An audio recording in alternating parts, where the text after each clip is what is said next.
Big 12 Radio, this is Big 12 Today, powered by Modelo, along with James Westling, who is in Salt Lake City. He'll be on the call for the BYU-Wisconsin basketball game this afternoon. Let's talk all things Arizona Wildcats with Jason Scheer from WildcatAuthority.com. What's going on, Jason? How are you? Doing well. Thanks for having me. What a week for Arizona athletics. What do you think about the win in football, what Arizona's doing in basketball right now with 3 of their 5 wins being incredible wins? UConn, Florida, and UCLA. And then something we haven't even talked about this week, which was a very lucrative stadium naming deal that was announced this week with a local casino. Jason, I mean, anything else happened this week for Arizona athletics? Yeah, it's been a busy week. And a lot of times around here in the past, when it's a busy week, it's not for good reasons. It's usually for someone got fired or something bad happened or whatever it may be. So the fact that it's a positive good week is a busy week is very good around here. So tell us about the new stadium. Sorry, real quick. Tell us about the new stadium deal and what it'll be called and what this represents.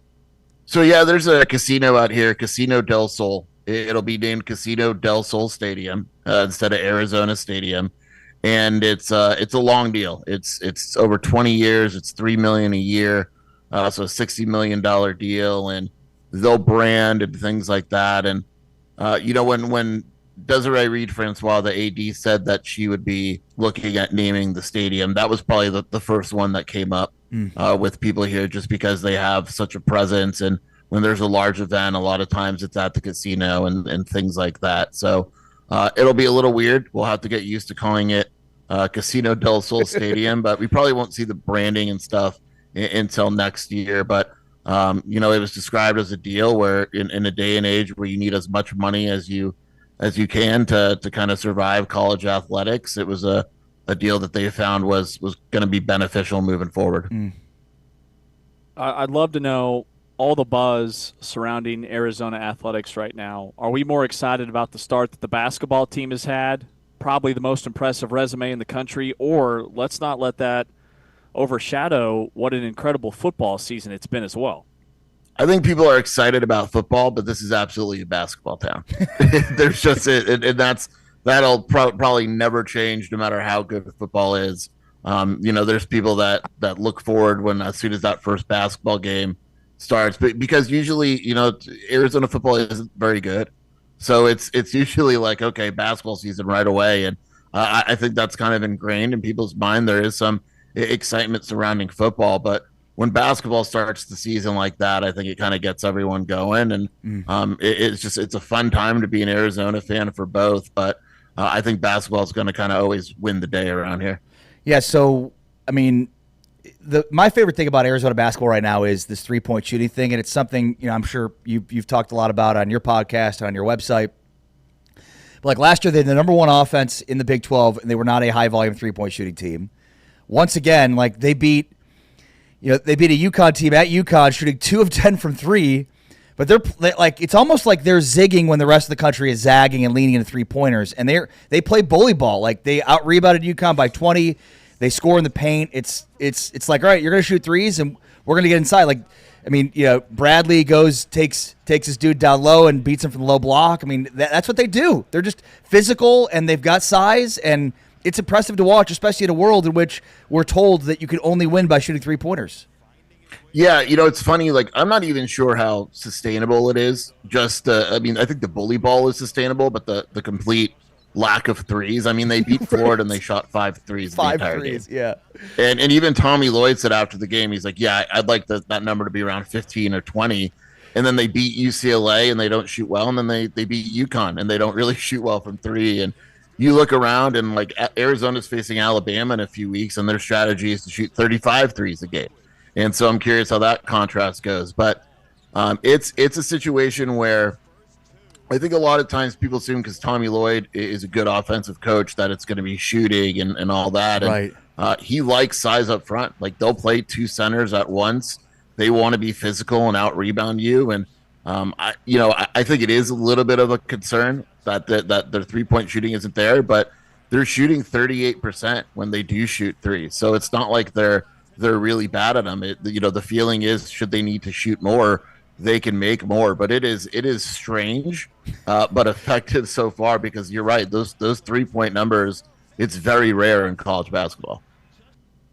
So if it's not sustainable, what do you think that number needs to be? And do you see signs that Arizona can be a team that makes 5 or 6 or 7 threes a game? Yeah, I mean, I think the range that Tommy probably wants is 15 to 20 3-point attempts a game. And, they have Anthony Del Orso, who's a very good 3-point shooter, Jaden Bradley, who can shoot threes. I think that one of the issues right now is Braden Burries, who's a 5-star shooting guard. He struggled quite a bit early in the season, and he was supposed to come in and be better offensively, and he struggled. Now, 3 of his first 5 games are Florida, UCLA, and UConn. So it's hard to know, like, hey, you're a true freshman, here you go. So ideally he gets better at 3-point shooting, but if he doesn't, it won't be a strength of this team. They just don't have a lot of guys that can shoot threes. So I think in an ideal world, you could go to 15 or 20, but they shot a lot against, I think, Utah Tech. They were 11 of 26, and they beat Utah Tech by 30 because it was, obviously it was an overmatched team, but that's not, that's probably too high of a number. So I think if they can kind of find that happy medium and shoot 35 to 40% from 3, that'll at least, have teams kind of think twice about what they've done so far, even though it hasn't worked, which is just pack the paint and dare Arizona to find a way to score. We're talking with Jason Scheer here from Wildcat Authority. All right, on the football side of things, it was tough on Brent Brennan last year. I know that at the end of the year, even after one season, it felt like there were some calls from some of the powers that be at Arizona for him to get fired. But, I mean, here they are having a very successful season, coming off their best win of the year, and really on the heels of probably their 2 best wins back-to-back. What's the fan base's, interest level, excitement level on what this program is doing right now?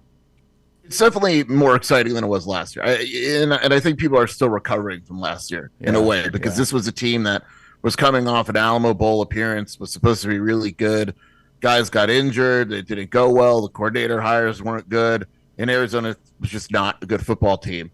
Brent Brennan kind of cleans house, and now they're good. Like, they're a legitimately good football team. They've lost by a combined 6 points to Houston and BYU, and then we're talking about a 9-1 team. And he's done a great job kind of replacing the coordinators and kind of inserting his style of play there, which I think was important and something that even he would admit he didn't do last year.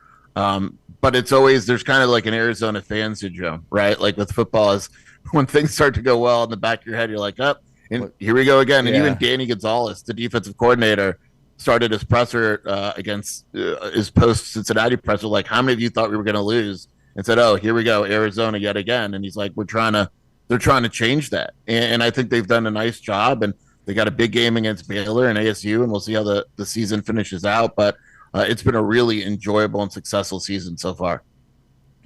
Jason, is Noah Fafita the Big 12 Offensive Player of the Year? I think he has a really good case. I really do. There's a couple players, and the reason is, one of the reasons is, like, you look at Texas Tech, right? They have a bunch of players that are really good. You can make a case for like 3 players on there, like Cameron Dickey's good, Morton's good. You look at BYU, is it Bear Bachmeyer or LJ Barton, right? They're both really good offensive players. With Arizona, it is Noah Fafita. That is it. Like, he is their best offensive player by far. They cannot win without him. Seth Dagey, what he's been able to do with Noah Fafita, getting him back on track. Noah was really good 2 years ago under Fish, was bad last year. That whole offense was bad.